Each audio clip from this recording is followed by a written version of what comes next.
Varicose veins బాధితులకు శుభవార్త. హైదరాబాద్ లో ఉచిత కన్సల్టేషన్ మరియు స్క్రీనింగ్ కొరకు ఎవిస్ హాస్పిటల్స్ ని సంప్రదించండి.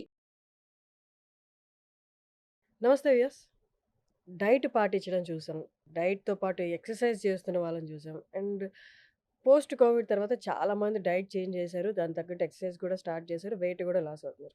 So, okay. All happies. ఇదంతా పక్కన పెడితే పాపం ఒక కేటగరీ ఆఫ్ పీపుల్ ఉన్నారు. ఒక సెక్షన్ పీపుల్ ఉన్నారు. వాళ్ళ గురించి ఎవరు పట్టించుకోవట్లేదని బాధపడుతున్నారు. డైట్ చేంజ్ చేశానండి. ఎక్సర్సైజు చేస్తున్నాను. కానీ నా వెయిట్ తగ్గట్లేదు అని. పాపం ఎంతమంది దగ్గర చూపిస్తున్నా వాళ్ళకి ఆ క్వెషన్ మార్క్ ఉండిపోతుంది. అంటే ఏంటి ఒక ఏజ్ తర్వాత వెయిట్ తగ్గలేమా? ఇవన్నీ మాట్లాడదాం. ఇవాళ మనతో ఉన్నారు సమతా తుల్లా గారు. MD in internal medicine and longevity expert. నమస్తే అండి. నమస్తే. So, as I said in my introduction, పాపం వాళ్ళని ఎవరు పట్టించుకోవట్లేదు. వాళ్ళ ఆవేదన ఎవరికీ అర్థం కావట్లేదు. అన్నీ చేస్తున్నానండి. నా పక్కావిడ నేను చేసిన రోజులే డైట్ చేసి 5-6 కేజీస్ తగ్గితే, నేను గ్రామ్స్‌లో కూడా తగ్గలేకపోతున్నాను. మీరు యాక్చువల్లీ రేజ్ చేసిన క్వెషన్ చాలా రిలవెంట్ ఇది.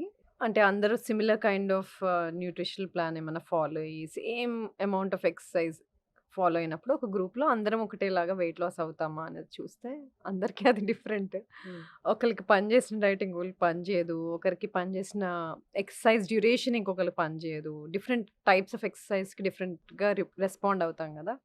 So, there are other factors. అయితే ఇంకేవో ఫ్యాక్టర్స్ ఉన్నాయి. ఉట్టి డైట్, ఎక్సర్సైజ్ కాకుండా. అవేంటి? Third thing is non exercise activity thermogenesis.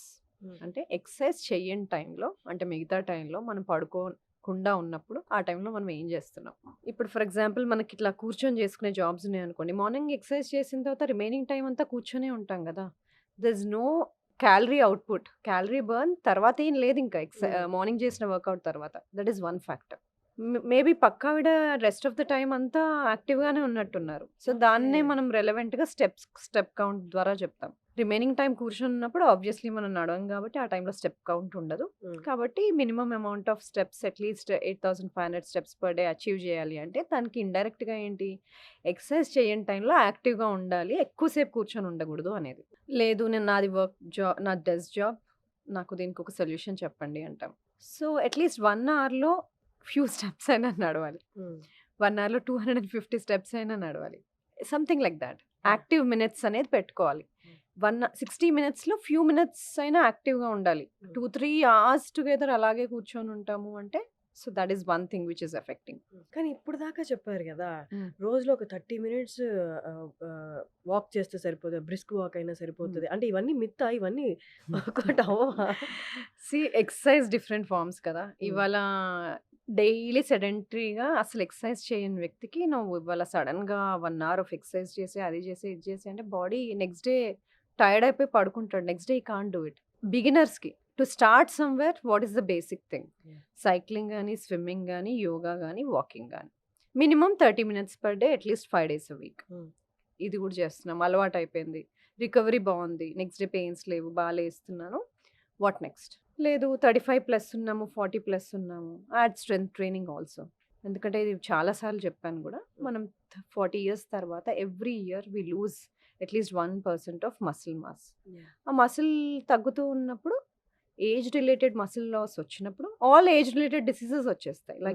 Like osteoarthritis, cardiovascular గుండె జబ్బులు, type 2 diabetes, cholesterol issues, hypertension ఇవన్నీ. So, one way of preventing or delaying it is preserve muscle mass. ఎలా ప్రిజర్వ్ చేస్తావు? Resistance training గాని, strength training గాని చేస్తూ. అది at least 3 days a week add చేసుకోవాలి. This is one thing. ఇంతకుముందు ఎందుకు మనం ఎక్సర్సైజ్ చేసినా, డైట్ చేసినా వేరే కారణాలు ఏంటి అని డిస్కస్ చేస్తున్నాం కదా! One is non exercise activity thermogenesis.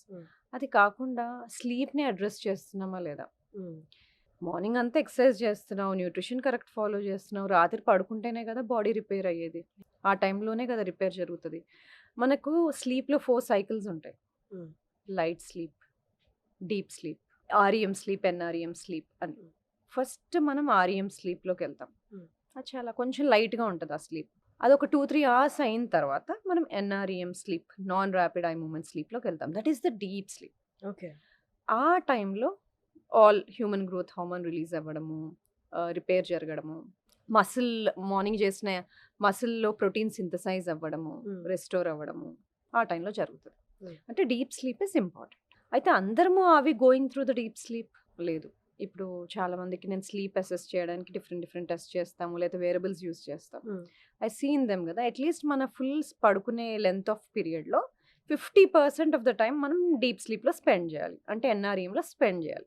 అలా చేస్తున్నామంటే that means we're recovering well. మనకు తెలియదు, మనం పడుకునే ఉంటాం, ఆ సైకిల్స్ ఎలా అవుతున్నాయి, అసలు మనం దాంట్లోకి వెళ్తున్నామా లేదా మనకు తెలియదు. అవి ఎలా అసెస్ చేస్తాము? Some form of testing methodology.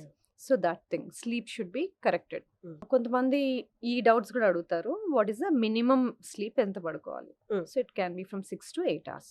Excessive is dangerous, less than 5 hours also is dangerous. 6 to 8 hours optimum. Okay, 6 to 8 hours అన్నారు, నేను 6 hours నైట్ పడుకొని 2 hours ఆఫ్టర్నూన్ పడుకోవచ్చు అంటారు. It's up to you. కానీ ఇంటరప్షన్ లేకుండా ఒక 5 to 6 hours పడుకోవాలి, interruption లేకుండా, మధ్యలో లెగకుండా. So that is one thing. So sleep, non exercise activity, thermogenesis. And fifth thing is stress. Stress management లేకపోతే, స్ట్రెస్ అందరికీ ఉంటుంది, మేనేజ్ చేసుకోవాలి. అప్పుడప్పుడు ఉండే స్ట్రెస్సెస్ ఓకే, ఇప్పుడు పాడ్కాస్ట్కి వస్తున్నాం, కొంచెం టెన్షన్గా ఉంది, కెమెరా ఫేస్ చేయాలి, ఇలాంటివి ఓకే. ఎగ్జామ్ వస్తుంది, అలాంటివి ఓకే. కానీ ఎవ్రీడే ప్రతి ఈవెంట్ని, ప్రతి మూమెంట్ని స్ట్రెస్ఫుల్గా తీసుకొని ఉండే వాళ్ళని చూస్తూ ఉంటాం. ప్రొలాంగ్ స్ట్రెస్, మీరు అన్నది కరెక్ట్. అప్పుడప్పుడు వచ్చే stress fine. Prolong stress, long term stress, క్రానికల్గా అసలు స్ట్రెస్లో ఉన్నప్పుడు, లైక్ ఫ్యామిలీ ఇష్యూస్ కానీ, ఫైనాన్షియల్ ఇష్యూస్ కానీ, వర్క్ రిలేటెడ్ క్రానిక్ స్ట్రెస్లో ఉన్నప్పుడు మనకి స్ట్రెస్ హార్మోన్ కార్టిజాల్ ఉంటుంది కదా, అది రెగ్యులేట్ అవుతుంది. కానీ మనం క్రానిక్ స్ట్రెస్ ఉన్నప్పుడు అది కొంచెం ఎలివేట్ అవుతూ పోతుంది. అది ఎలివేటెడ్ కార్టిజాల్ మనకి బాడీకి మంచిది కాదు. వెయిట్ గెయిన్ అవుతాము, డిప్రెస్డ్గా ఫీల్ అవుతాము, ఇలాంటివి ఉంటాయి. కాబట్టి stress management, sleep, non exercise activity, thermogenesis, NEAT also are important, along with food and exercise to maintain healthy body weight. So ఇవి పాటించి చూస్తే మేబీ మీరు ఒక్కసారి వెయిట్ తగ్గే సూచనలు ఏమో కనిపిస్తాయేమో. It's great talking to Samata garu. Thank you so much. Thank you. It's అంటే ఎప్పుడు మాట్లాడినా మీతో ఇట్స్ కొన్ని మీరు చెప్తుంటే ఐ ఓపెనింగ్ లా ఉంటాయి అనమాట, చిన్న జాగ్రత్తలే. బట్ మన వ్యూయర్స్ కూడా లాస్ట్ టైం లాగా ఇప్పుడు కూడా చూసి పాటిస్తే ఫస్ట్ హెల్త్ సరిగ్గా ఉంటే అదే రిచ్ అన్నట్టు కదా. Thank you so much for coming again. Thank you.